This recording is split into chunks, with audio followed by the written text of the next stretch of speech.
Remember, we have to judge everybody in our community by 5 criteria. 5. Master them. Everybody you come across, you put them on that 5. Me included, you put them on that 5. The first one is consciousness. What is consciousness? How aware are you of the problems that affect the black community? Consciousness. Because we got, again, too many ignorant people. You got to be conscious. You got to be knowledgeable. You don't have to be a master or a specialist in what's going on in the black community or what's going on against the black community, but you got to have a layman's understanding of the problem. Are y'all with me? Because I'm going to tell you something. I know a lot of revolutionary brothers who dumb as hell. Are y'all with me? And sometimes I got to slow them down. Well, I just want to go out and fight. I want to fight the cops. I said, you don't produce a bullet, you don't make a gun or nothing, you don't even make a slingshot. Right. Okay? Sit down, because you'll do nothing to get a whole lot of people killed and arrested.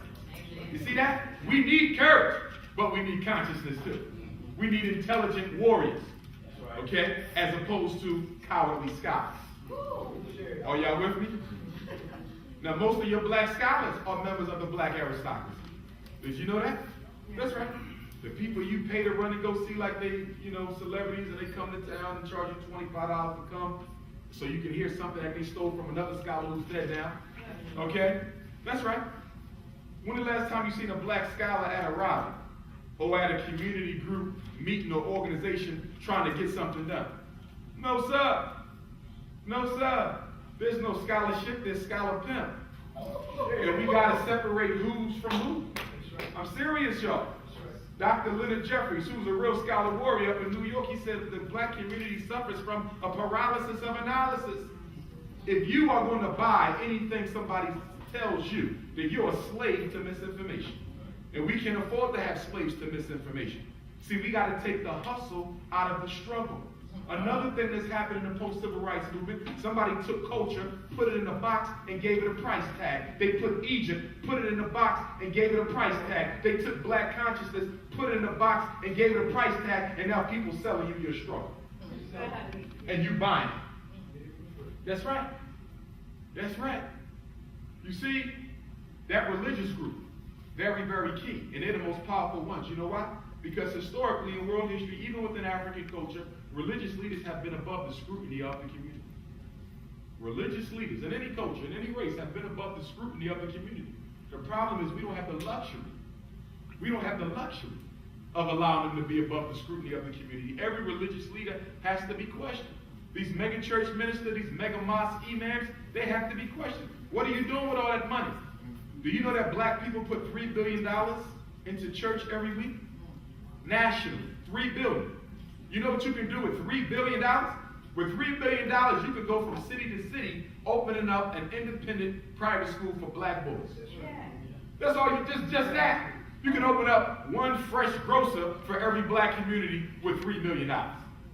But we don't ask. We're afraid to ask them what they're doing with our money.